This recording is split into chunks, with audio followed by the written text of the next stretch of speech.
I want, first of all, to say thank you to the organisers for inviting me here today.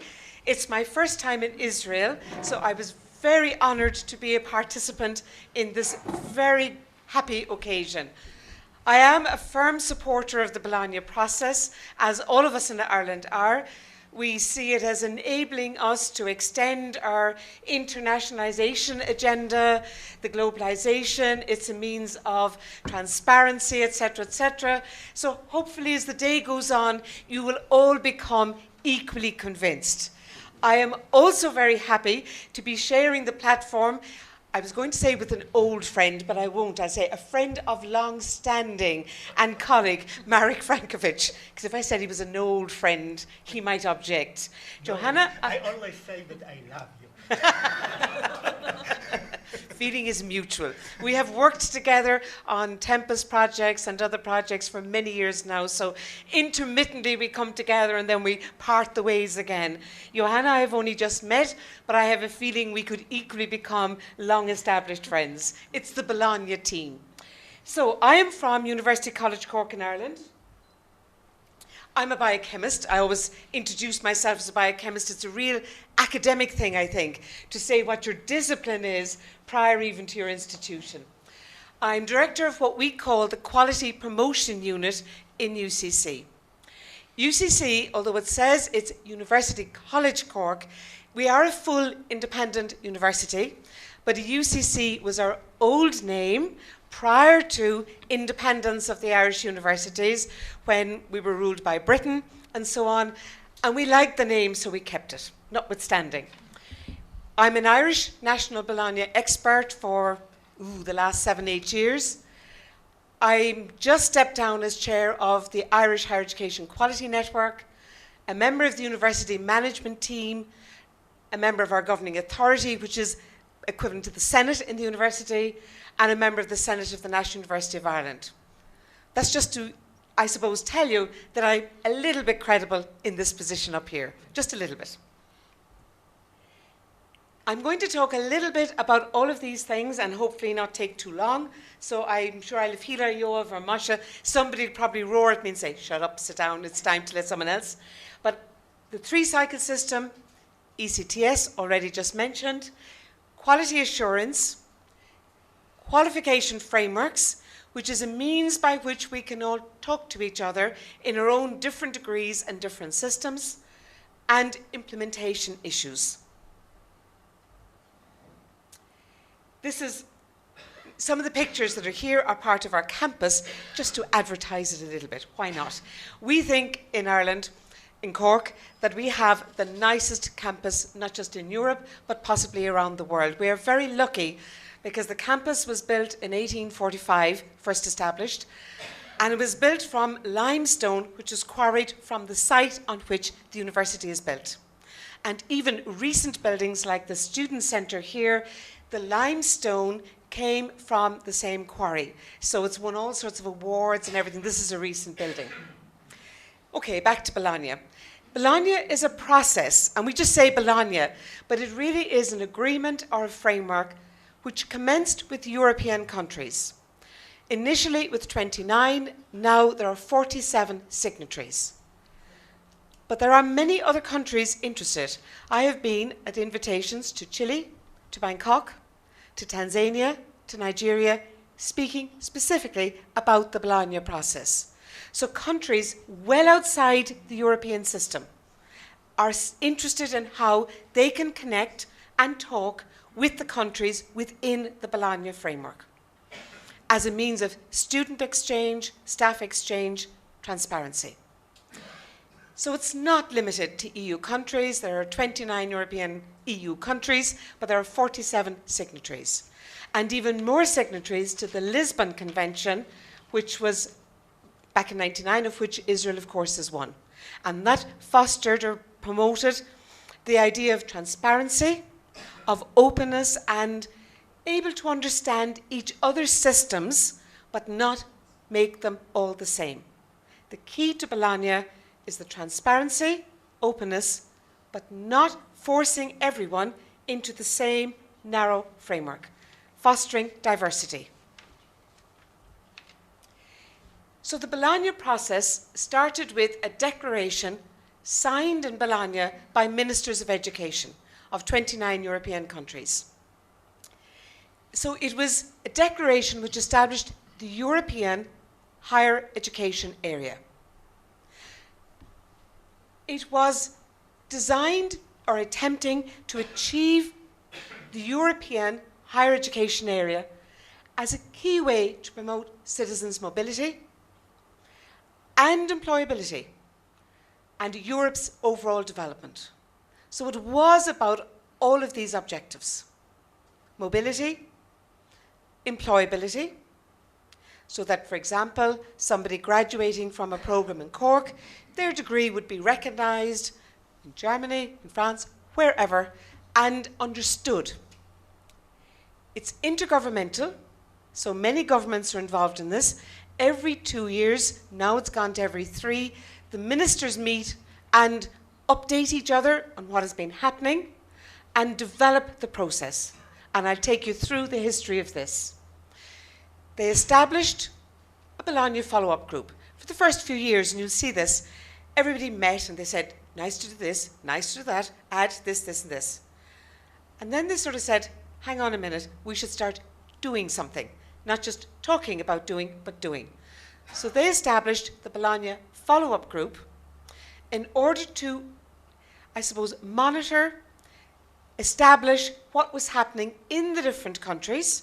And if you go to the website, you can actually see what they call a stock-taking report, where they literally take stock of how each country is doing in line with the Bologna basics, with the principles behind the Bologna Agreement.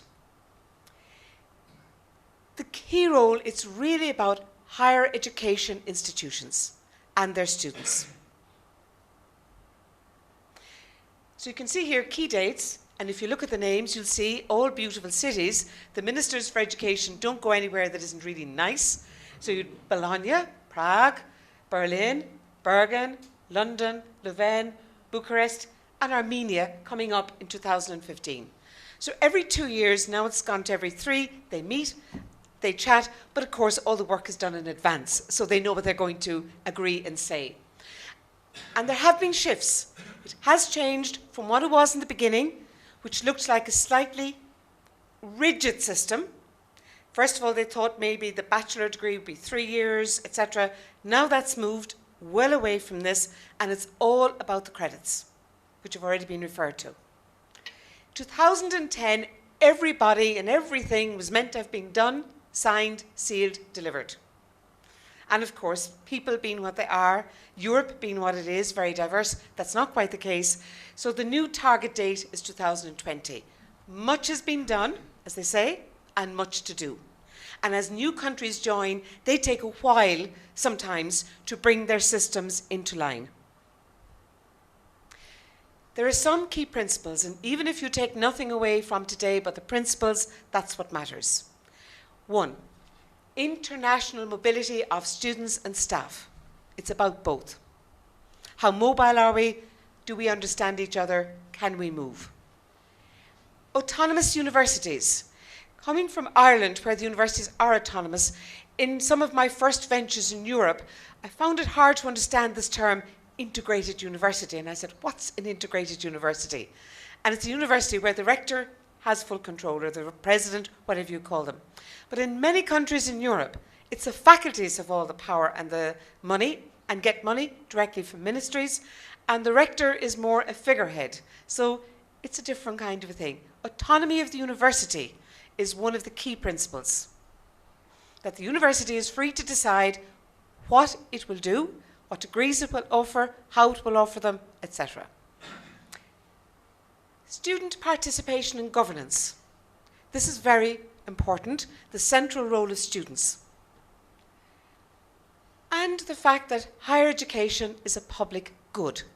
So there is a responsibility on government to deliver and enable access to higher education. And that's one of the key things today that the ministers worry about and emphasize in their communiques is access. Access to higher education by everyone. And the social dimension.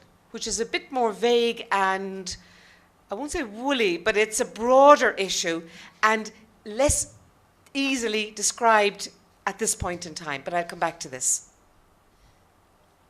So we've 47 participating countries. Here's a nice map you can see. Basically, there's an awful lot of dark green there, including even Iceland. So many countries participate very of their own free will in the process. What they do when they meet every 2 years in Prague or Berlin, Bergen, wherever, is they issue a communique which emphasizes certain things. In the early days, student engagement was very high on the list. In many countries, in many institutions, students were not seen as partners in the exercise, but rather as receivers, like customers.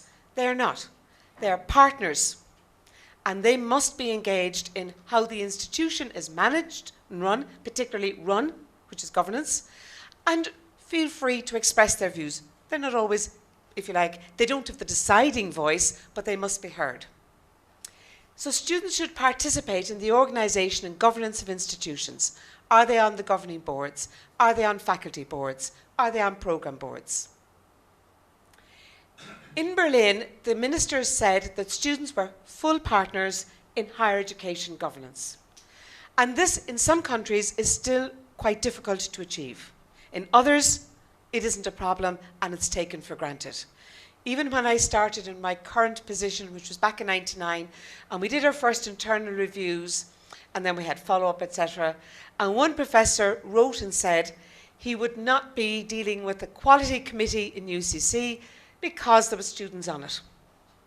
And our president, which is we call it the rector, wrote back and said, "Dear Professor X, you will deal only with the quality committee." And his concern was students would see what reviewers said about his department, about the activities of the department and so on. Those fears have long gone at this stage. Publication transparency has not brought the end of the natural order of things in the university. But it does bring changes, and it's very necessary. The social dimension is something that's less easily measured, but it's the need to increase competitiveness and balanced with the objectives of improving the social characteristics. Because the European Union, especially back when they started this, was thinking in terms a lot about money and higher education in Europe, bringing in money into Europe, not into Ireland or UK specifically or wherever, but into Europe as a whole. But it's also aiming to strengthen social cohesion, bringing people together and reducing social and gender inequalities of all groups at national and European level. So it's a very important agenda, although less easily measured in terms of success. So when they started meeting, they had the Bologna Declaration in '99, which set out the principles. They then went to Prague, lovely, 2 years later, and they reiterated the principles, they endorsed some, etc. They went to Berlin, and they added a couple of more principles. They expanded. And then they thought, hang on a minute, we need to be specific. So they identified 10 action lines, 10 things specifically to be done. So they went to Bologna. I don't know if any of you have been there, a beautiful city, characterized specifically by the 2 twin towers that are there. And in Bologna, they identified 6 actions, things that could be measured. Adoption of a system of easily readable and comparable degrees. Adoption of a system essentially based on 2 cycles, bachelor and master. In '99, they were not worried about doctoral studies or research. It was about, as it was termed, education, by which they meant more teaching the bachelor and master systems. Establishment of a system of credits, promotion of mobility, European cooperation in quality assurance. Quality assurance started off down the list and went up to the top very quickly. And then promotion of the European dimension. So there were 6, if you like, action lines, and these have been retained with, following on a nice trip to Prague, 3 more. And these changed some of the things that happened. Lifelong learning was one. Now, lifelong learning is different then to just doing a bachelor or master degree. Higher education institutions and the role of students, and this more vague thing of promoting the attractiveness of the European higher education area. So it's not just of Europe or the EU, but all of those who signed into this agreement and who want to participate. Then they went to Berlin, and they added the final one, which is a key plank in all universities: research. Because it began to be realised that without the research, without the doctoral studies issue, that you really didn't have a complete university education system. So doctoral studies were added as the 10th. So this was lovely. And then they said, oh, hang on a minute, we'd better not add any more. We'd better start seeing what we are doing rather than what we are saying. So in Bergen, beautiful city in Norway, they established the follow-up group and started asking countries, what are you actually doing? What are you doing about X, Y, and Z? So they have the stock-taking report, and they're on the websites, and 3 areas were identified: quality assurance, the 2-cycle degree system, and recognition of degrees and periods of study. And quality assurance went to number 1, because the feeling is, if you can assure the quality of what you're doing, then you can be doing multiple different things. All of us can be doing very different things, but providing we can stand over the quality and it's transparent, then we can talk to each other, our students can be mobile, and our staff. They can be employable, etc., etc. The 2-cycle system was not a problem in Ireland because they modelled the system on the bachelor and master, which we already had well in place. Of course, we didn't have intended learning outcomes in place or necessarily ECTS, but at least with the bachelor and master. So in Ireland, we understood it. And it did put us ahead of the game a little bit. And then recognition of degrees. Does the university in Munich recognise a degree from UCC? Does the university in Vilnius recognise a UCC degree, and vice versa? Quality assurance. A couple of key principles. This is dear to my heart, so I won't spend too long, but the primary responsibility for quality assurance rests with each institution. This is where you have your autonomy. You, as an institution, are responsible for what you do.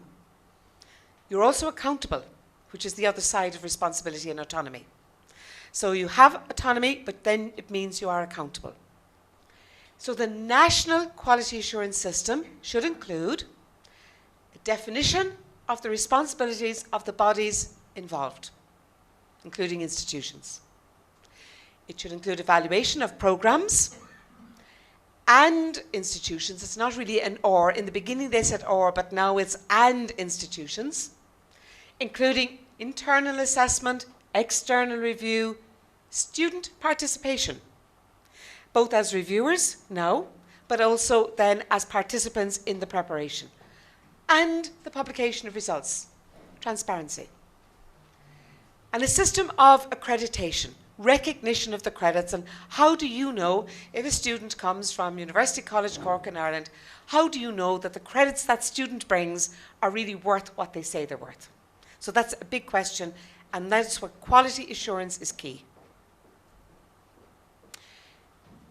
The 2-cycle degree system is really about the bachelor and then the master. And in some countries in Europe, they did not have this. They had diplomas or diplomas or whatever they were called, often at what we would term in our system master's level. And they didn't have the bachelor. They didn't have this exit point maybe after 3 or 4 years of study. To us in Ireland, it was no problem. Our graduates get jobs with a bachelor's degree in the civil service, in the private sector. But in some countries in Europe, this was a big issue. They said, but who wants the graduates if they don't have the equivalent to the master? And in a sense, it took a while for many countries to come to terms with what this meant. And they said, but the bachelor is no good. It's just a halfway house. But in Ireland, it is something that, for example, people will get employment in the public sector or in the private sector, and it's still that case. And so the second bit is that the degree awarded, the bachelor, after the first cycle, should be relevant to the labour market. And this was a problem for many countries. And the second cycle should lead to a master's degree and qualify you to go on and do doctoral studies. In Ireland, in fact, in some cases, the bachelor programme, depending, can qualify you to do a PhD. So it's very much a case of what the particular programme is, how long the period of study is and everything. Some programmes in my own institution, after the bachelor, if you do well enough, there are boundaries and grades, you can progress to a PhD straight, skip the master's. In other programmes, like arts for example, you can't. You must go and do a master's first. So it depends on the discipline, on the programme, and that's fine. That's up to us to decide, providing it's transparent, it's accountable, and everybody can understand why this is the path that you take in different disciplines and routes. The Lisbon Recognition Convention, which in fact Israel is one of the signatories to this, so it's not just the European EU countries or even the signatories to the Bologna process, this was signed in 1997. So it was pre the Bologna Agreement as such.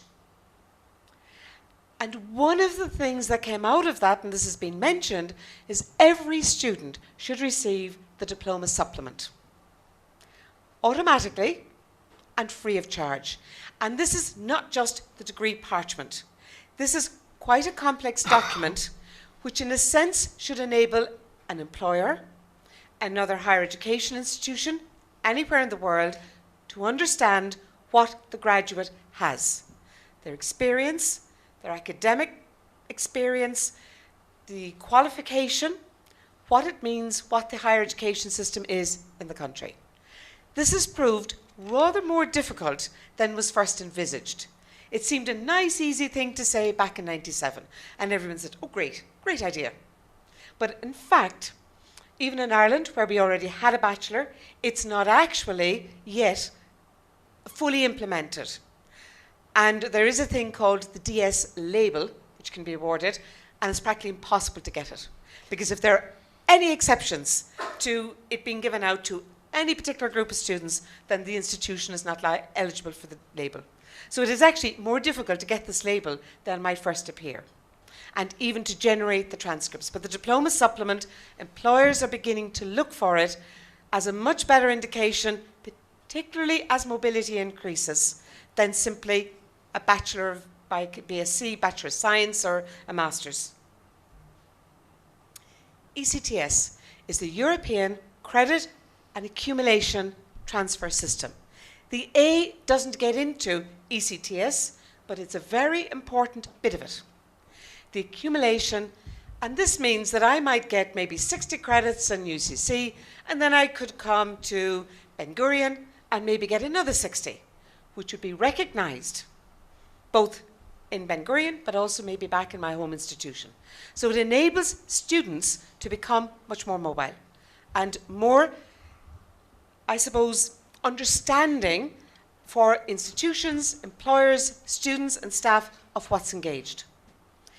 It's a quantitative estimate of student workload. This is one of the big arguments we had in my institution, because they said, oh, staff workload. Our registrar, who would be the chief academic officer, was saying, this is a measure of how much work staff are doing.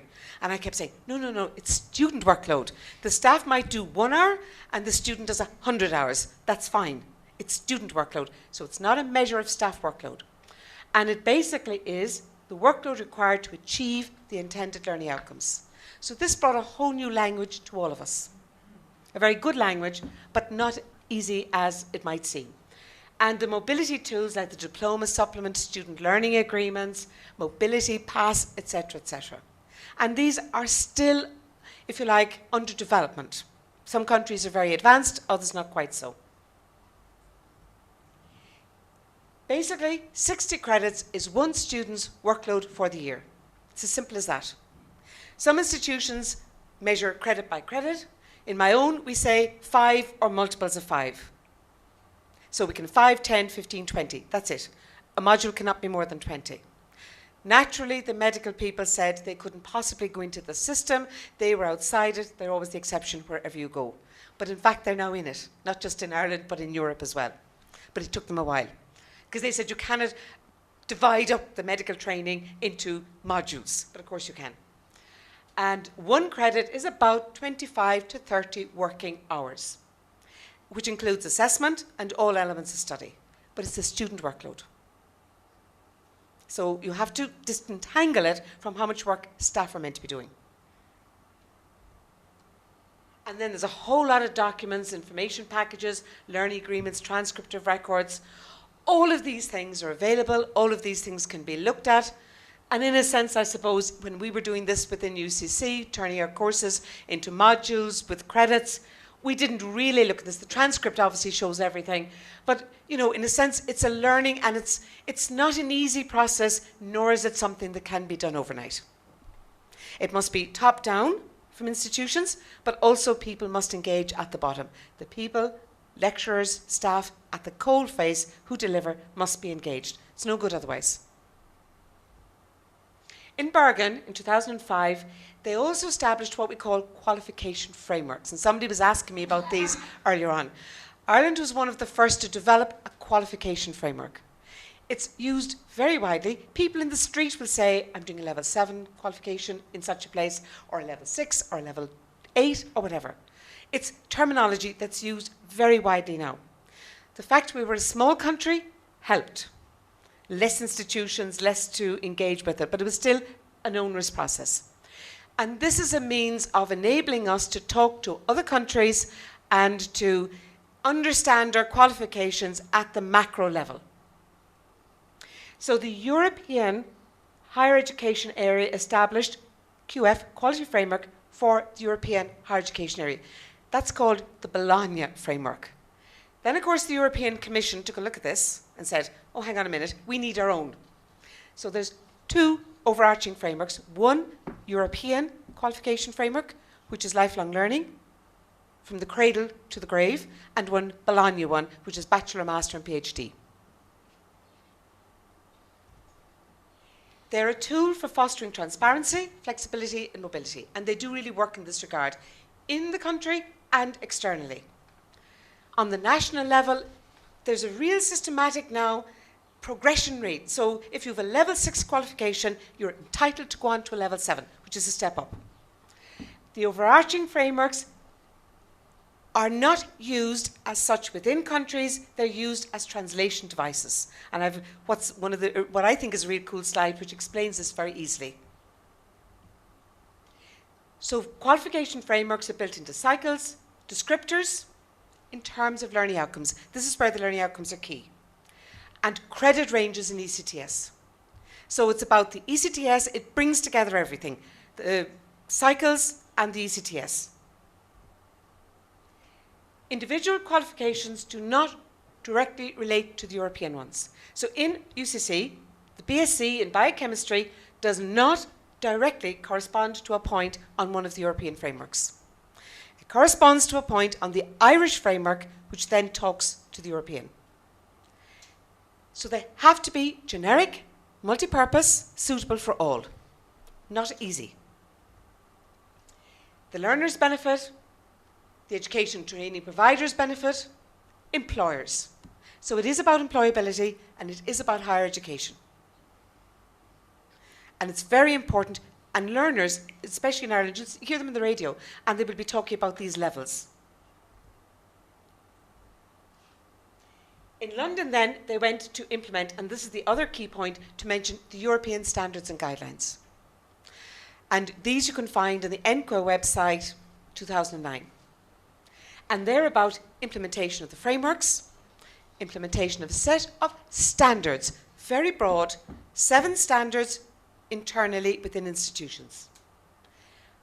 What they're there to do is create paths for flexible learning, lifelong learning. It's not just about the 18-year-old graduate from high school who then goes into higher education. It's about flexible learning for all, from the 4-year-old who starts off in Montessori preschool to the 80-year-old who gets a PhD or a diploma in beekeeping or whatever it is.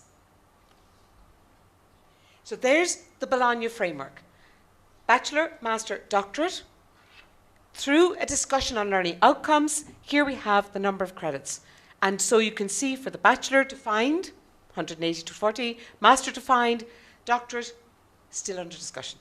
because a doctorate is a bit different. So there might be elements in there, but really it's when you have the research done. The EQF is a meta framework for lifelong learning. So it's 8 levels. So it includes basic learning, the 4-year-old going to Montessori, vocational training, not just university education, informal learning, everything goes into this framework. But again, it's based on learning outcomes. So the learning outcomes are core to all of this. And this is how they talk to each other. So country A here could be Ireland, and our qualifications are mapped to the European EQF one, all the levels 1 to 8.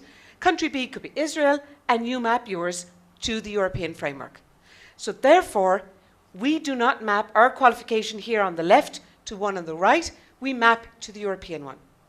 And if they're mapped and aligned to the European one, and yours are mapped and aligned to the European one, then they automatically talk to each other. And this really is the way that this works. It's based on knowledge, skills, wider personal and professional competences. It's not just about doing the modules inside in a university that are prescribed for the bachelor or the master. It's about a whole range of different attributes brought in to each of the levels, each of the 8 levels. And that's very important. They're generic. They're not specific. So it's not saying you must know the Krebs cycle or you must know the French literature and the 18th century.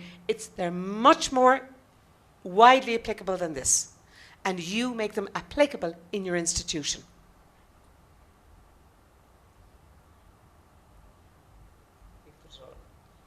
So the focus is all on learning outcomes. And that's really what you need to know. Non-formal learning feed in to give you learning outcomes. So it's recognition of what somebody has done maybe in life, work experience. Formal learning, that could be the modules you take inside in the institution or the school. And informal learning, again, learning that has not necessarily come from sitting in the classroom like this, where you're just listening or hoping to learn.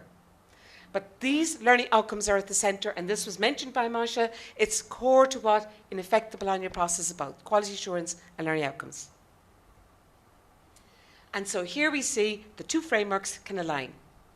And Catherine and Hila have the presentation, so anybody is welcome to take it if they want, obviously. But basically you have 47 ministers, the European Parliament, all based on learning outcomes. Bologna one is 3 cycles, the EQF is 8. One is higher education, one is lifelong learning. One is for 47 Bologna countries, one is the 25. But in Ireland, we have a framework, we mapped against both. So we are aligned to both. So in Ireland, we did this. We saw the framework as a blueprint for change. Remember, an award is not a recognition of participation in a program. An award is a recognition of achieving learning outcomes. That's the one thing you've got to remember. Awards on the framework are based on achieving intended learning outcomes, however you do that. Whereas, and it's not about sitting in a classroom and ticking the box and participating in a program. Or that may be how you get the award. So what we have is a whole lot of framework types, so award levels, and at each level, say X, Y, and Z, you have different award types. So it's quite simple, but difficult to implement. And there's our fan. So in Ireland, we have a 10-level framework, and from the cradle over to the grave. So it starts at level 1. I'm not saying doing a PhD is the grave. I'm still here to prove it isn't quite that yet. But you can see the different colours represent different. So the purple are the universities. The next, the sort of mustardy colour, are higher education institutions, which are not universities in Ireland. And then you have things like the school system, secondary school system, which is the blue. Every educational qualification in Ireland maps somewhere onto this framework. And if anybody wants any more details on this, I can provide you with them. We published a book in my institution on learning outcomes, and some of you have already seen this. For Declan Kennedy, I persuaded a colleague of mine to write this, basically how to deliver learning outcomes in your programs. It wasn't easy for us to do this. Louvain added the social dimension, lifelong learning, and all of these various transparency tools. And I just very quickly, Bucharest, which has only just happened in April. again focused on, and I want to stress this, quality assurance, lifelong learning, internationalisation. Hence, I suppose, why I'm here today. So it is about the globalisation of education and understanding. Autonomy, mobility, lifelong learning. So whatever way you come at it, it always comes back to these kind of precepts. Every one of the communiques has come back to this. There's a whole lot about joint programs, but I'm not going to deal with those because we don't have time. The websites, the key one is the www.ehea.info. So that website has all the information, the communiques, the key points, where you get further information. So that's the official website. My own one is the one at the end. One has to put up one's own website, even though maybe you might not necessarily want to be implementing quality assurance in the way we do, which is fine. So you've the Bologna website, the EUA website. HEA is the Higher Education Authority in Ireland. The NQAI is if you wanted to find out how we went about developing the framework, engaging all the stakeholders and delivering on it, NQAI is the website to go to. So thank you very much. Masha's probably giving out to me now at this stage for going over a bit over time, but thank you very much. And once again, thank you very much to the organisers and to everyone for the invitation.